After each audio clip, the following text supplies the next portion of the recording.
Three phase line കടന്നു പോകുന്ന ഒരു വൈദ്യുതി ലൈൻ കടന്നു പോകുന്ന ഒരു സ്ഥലമാണ്. അതിന്റെ താഴെ ഒരു നിർമ്മാണ പ്രവർത്തനം നടത്താൻ സാധിക്കില്ല. അല്ലാത്ത പക്ഷം ത്രീ ഫേസ് ലൈൻ മാറ്റണം. ത്രീ ഫേസ് ലൈൻ സ്ഥാപിച്ചത് ഏതാണ്ട് വർഷങ്ങൾക്ക് മുമ്പ്, ഈ 20 വർഷം മുമ്പ് ഈ സൈക്കിൾ ഷെഡ് സ്ഥാപിച്ചു. അതിനും വർഷങ്ങൾക്ക് മുമ്പാണ് ആ വൈദ്യുതി ലൈൻ അതിന്റെ മുകളിൽ കൂടി കടന്നു പോകുന്നത്. ഒരു കാരണവശാലും അവിടെ ഒരു നിർമ്മാണ പ്രവർത്തനം നടത്താൻ സാധിക്കാത്ത ഒരു അവസ്ഥയാണ്. ഇപ്പം 20 വർഷം മുമ്പാണ് ഈ നിർമ്മാണ പ്രവർത്തനം നടത്തിയതെന്ന് പറയുന്നു. ആ നിർമ്മാണ പ്രവർത്തനത്തിന്റെ മുമ്പ് തന്നെ അവിടെ വൈദ്യുതി ലൈൻ ഉണ്ടായിരുന്നു.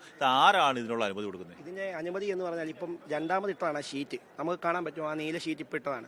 അപ്പം പഞ്ചായത്ത് ഇതൊന്നും നോക്കാതെ അനുമതി കൊടുത്തു എന്ന് പറയുമ്പോൾ തന്നെ അതിനകത്തൊരു വലിയ പ്രശ്നമുണ്ടല്ലോ. രണ്ടാമത്തേന്ന് വെച്ചാൽ KICB എന്ന് പറയുന്ന ഈ സംവിധാനം, ഇതൊരു സ്കൂളാണ്.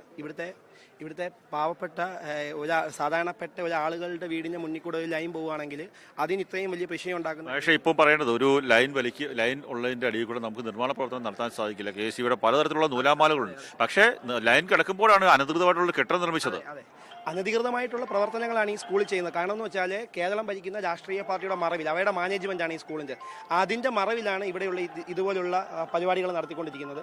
ഒരു കാരണവശാലും ഇതിനെ അംഗീകരിക്കാൻ പറ്റത്തില്ല. പ്രതിഷേധം തന്നെ ഉണ്ടാവും.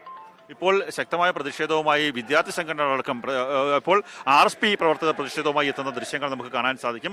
RSPയുടെ പ്രവർത്തകർ ഇപ്പോൾ സ്കൂളിന്റെ ഗേറ്റിന്റെ മുന്നിലേക്ക് പ്രതിഷേധവുമായി എത്തിയിരിക്കും.